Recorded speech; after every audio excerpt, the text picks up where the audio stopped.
ব্রট to you by V Guard, co-powered by Sensodyne ও ভিমল বলো কথা Kesari. Associate sponsor UltraTech cement. শুভেন্দুগড়ে তৃণমূল নেত্রী মমতা বন্দ্যোপাধ্যায়ের পদযাত্রা, সেই দিকে ছবি অবশ্যই রাখবো, কারণ কাঁথির প্রার্থীর সমর্থনে তিনি কাঁথিতে এই মুহূর্তে রোড শো করছেন এবং রাস্তার দুধারে মানুষ ভিড় করেছেন সেই ছবি দেখার জন্য। আমাদের সঙ্গে রয়েছেন আমাদের প্রতিনিধি কনিষ্ক, আমাদের সঙ্গে রয়েছেন কনিষ্ক। স্বাভাবিকভাবে আজকের এই কর্মসূচি যথেষ্ট গুরুত্বপূর্ণ, কারণ বিধানসভা ভোটের পরে 21শে বিধানসভা ভোটের পরেই প্রথম এত বড় কর্মসূচি, সেখানে রাজনৈতিক কর্মসূচি, লোকসভা ভোটে প্রচার করছেন। সাধারণের মধ্যে উচ্ছ্বাস কতটা নজরে পড়ছে?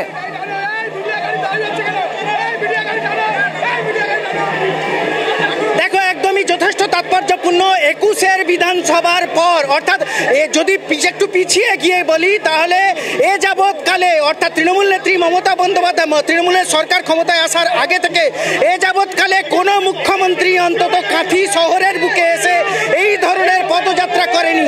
আর তুমি জানো যে যেখানে শুভেন্দু অধিকারীর এই শহর কাঁথি শহর, সেখানেই দেখা যাচ্ছে যে হাজারো হাজারো তৃণমূল কংগ্রেস কর্মী তারা কিন্তু এখানে সকাল থেকে এসে লাইন দিয়েছেন এই রোড শো দেখার জন্য। এবং যেটা পরিস্থিতি দেখা যাচ্ছে, কার্যত কাঁথি শহর স্তব্ধ হয়ে গিয়েছে এবং নিরাপত্তার পাশাপাশি কিন্তু একাধিক বিষয় কিন্তু নজর রাখা হচ্ছে। এবং যেটা দেখা যাচ্ছে যে হাজার হাজার মানুষ সকাল থেকে যেমনটা ভিড় এসছেন, তেমনি মুখ্যমন্ত্রী প্রায় 3 কিলোমিটার এই পদযাত্রা যথেষ্ট ইঙ্গিতপূর্ণ। 24-এর লোকসভা নির্বাচনের পূর্বে এই ধরনের মুখ্যমন্ত্রীর এই পদযাত্রা যথেষ্ট তাৎপর্যপূর্ণ, এমনটাই মনে করছেন জেলার রাজনৈতিক মহল। তার পাশাপাশি যে ছবিটা তোমাকে দেখানোর চেষ্টা করব, মুখ্যমন্ত্রী যে আসছেন কার্যত রাস্তার দুধারে, অর্থাৎ বাড়ির ছাদ থেকে শুরু করে রাস্তার দুধারে মুখ্যমন্ত্রীকে অভিবাদন জানানোর জন্য মানুষজন তারা কিন্তু জড়ো হয়েছেন এবং তারা উৎসাহ উদ্দীপনার সাথে সাথে কিন্তু মুখ্যমন্ত্রীকে নমস্কার জানাচ্ছেন এবং মুখ্যমন্ত্রীও কোথাও না কোথাও তাদের সেই অভিনন্দন গ্রহণ করছেন। এবং সব থেকে বড় বিষয় যেটা রয়েছে যে শুধু কাঁথি লোকসভার জন্য যে এই ভোট প্রচারের মধ্যে একাধিক যে এলাকা থেকে মানুষজন এসছেন, মুখ্যমন্ত্রী মমতা বন্দ্যোপাধ্যায় আসবেন এবং সেই মমতা বন্দ্যোপাধ্যায়কে দেখার জন্য সকাল থেকে কিন্তু মানুষজন তারা ভিড় করেছেন। এবং যে ভিড়টা হয়েছে সেটা কিন্তু এখনো পর্যন্ত কোনো মুখ্যমন্ত্রীর এই ধরনের পদযাত্রায় একদম স্বাভাবিকভাবে যথেষ্ট গুরুত্বপূর্ণ, কারণ 21শে নির্বাচনে মুখ্যমন্ত্রী হওয়ার পর প্রথম রাজনৈতিক কর্মসূচি শুভেন্দুগড়ে কাঁথিতে।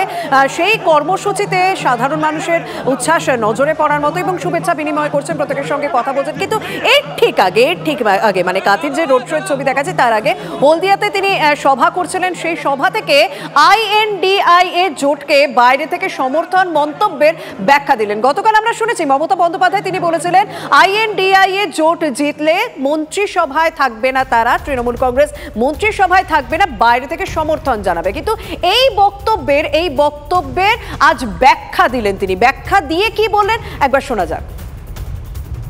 অল ইন্ডিয়া লেভেলে অনেকে আমায় ভুল বুঝেছে।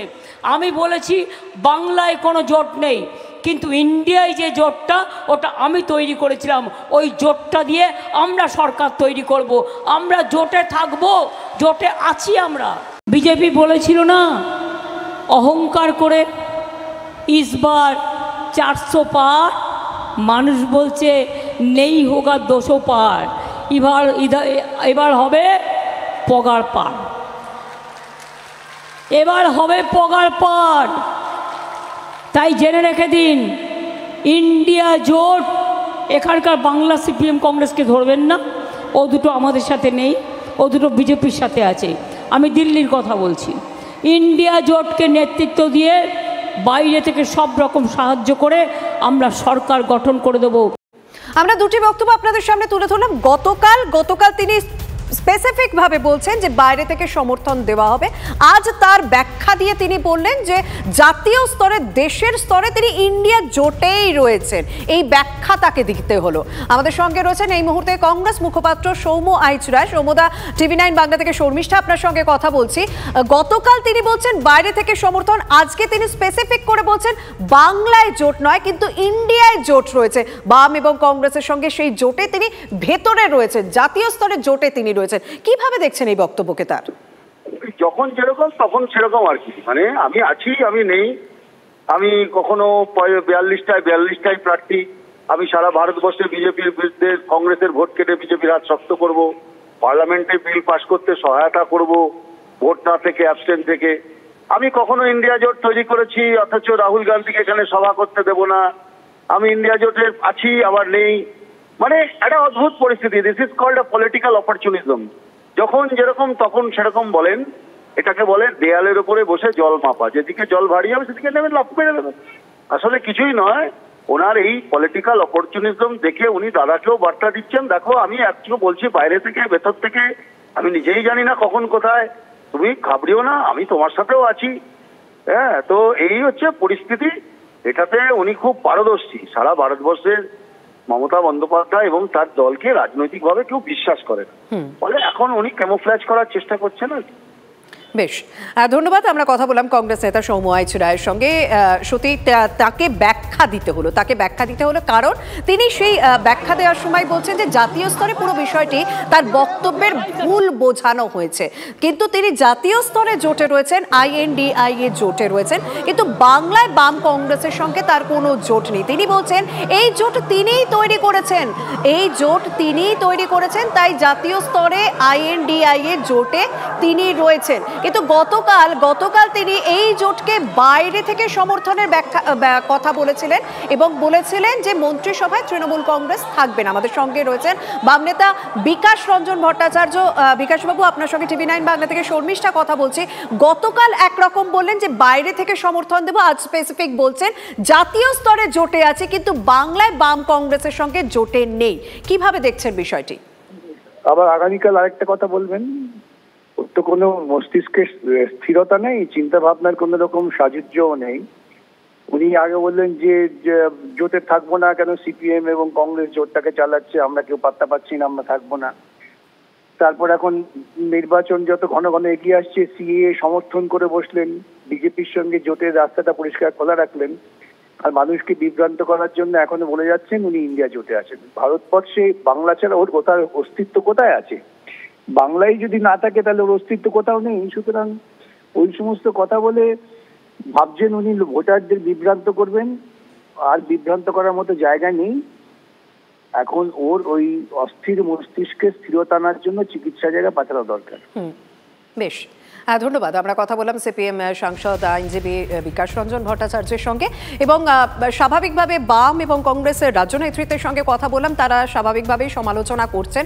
তারা বলছেন যে যখন যেমন তখন তেমন বক্তব্য রাখছেন তৃণমূল নেত্রী মমতা বন্দ্যোপাধ্যায়, কিন্তু মমতা বন্দ্যোপাধ্যায় গতকালের সভা থেকে তিনি বলেছিলেন এই জোটকে তারা বাইরে থেকে সমর্থন জানাবেন। আজ তিনি বলছেন যে জাতীয় স্তরে তারা জোটে রয়েছেন। আমাদের সঙ্গে রয়েছেন বিজেপি মুখপাত্র, বিজেপির সাংসদ শ্রমিক ভট্টাচার্য। শ্রমিকদা, TV9 বাংলা থেকে শর্মিষ্ঠা বলছি, আপনারা কিভাবে দেখবেন? মানে গতকাল একরকম বললেন বাইরে থেকে সমর্থন, আজকে বলছেন জাতীয় স্তরে জোটে রয়েছেন, আপনারা কি বলছেন? আপনারা কিভাবে দেখছেন? আমরা তো এই জোট নিয়ে চিন্তিত নই। আমরা তো চেয়েছিলাম পশ্চিমবঙ্গে এসে রাহুল গান্ধীর বিমান অবতরণ করুন, আর সেখানে দাঁড়িয়ে তৃণমূল কংগ্রেস CPM একযোগে তার দিকে তাকিয়ে বলুক ভেঙেছ দুয়ার এসেছো জ্যোতির্ময়, তোমারই হোক জয়। আমরা যেরকম একটা পরিস্থিতি চেয়েছিলাম। আমরা চেয়েছিলাম জোট হোক, কংগ্রেস CPM তৃণমূল কংগ্রেস এবং ছোট ভাই ISF কে সঙ্গে নিয়ে একটা জোট, কিন্তু সেটা তারা করতে পারলেন না। 13 দিন নির্বাচন হওয়ার বাকি, শেষ হওয়ার বাকি, এখনো পর্যন্ত জোটই তৈরি হলো না। এটা দুর্ভাগ্য পৃথিবীর বৃহত্তম গণতন্ত্রের ক্ষেত্রে। একটা গণতন্ত্রের সাফল্য আছে যদি শক্তিশালী বিরোধী দল থাকে। এই সমস্ত নেট প্র্যাকটিসের প্লেয়ারকে নিয়ে কি আর লড়াই করবেন নরেন্দ্র মোদীর বিরুদ্ধে? সম্ভব নয়।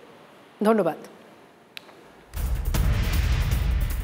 আর এদিকে এই সবের আগে হলদিয়া সভা থেকে যেখানে ইন্ডিয়া জোটের ব্যাখ্যা দিলেন তিনি, সেই সভা থেকে দাঁড়িয়ে কিন্তু বদলা নেওয়ার হুঁশিয়ারি দিয়েছেন মুখ্যমন্ত্রী মমতা বন্দ্যোপাধ্যায় এবং তিনি বলছেন নন্দীগ্রামে প্রতারণা করে রিগিং করা হয়েছিল, লোডশেডিং করে ফল বদল হয়েছিল। ঠিক কি হুঙ্কার দিয়েছেন তিনি, শোনা যাক।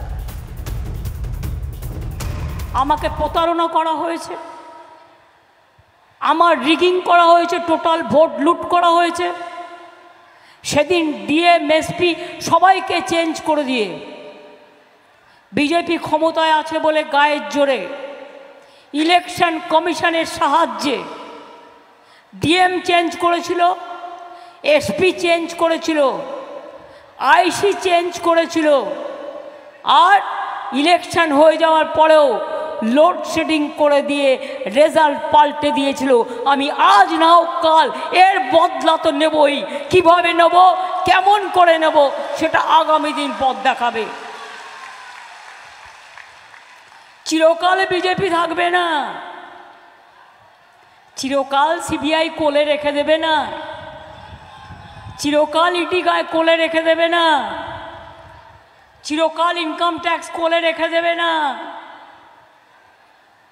একদিন না একদিন উপযুক্ত জায়গা যারা করেছেন তাদের উদ্দেশ্যে বলি, ঈশ্বর আল্লাহ বলে কিছু যদি থাকে তারাই করে দেবেন। Brought to you by V Guard, co powered by Sensodyne ও ভিমল বলো কথা Kesari. Associate sponsor UltraTech cement.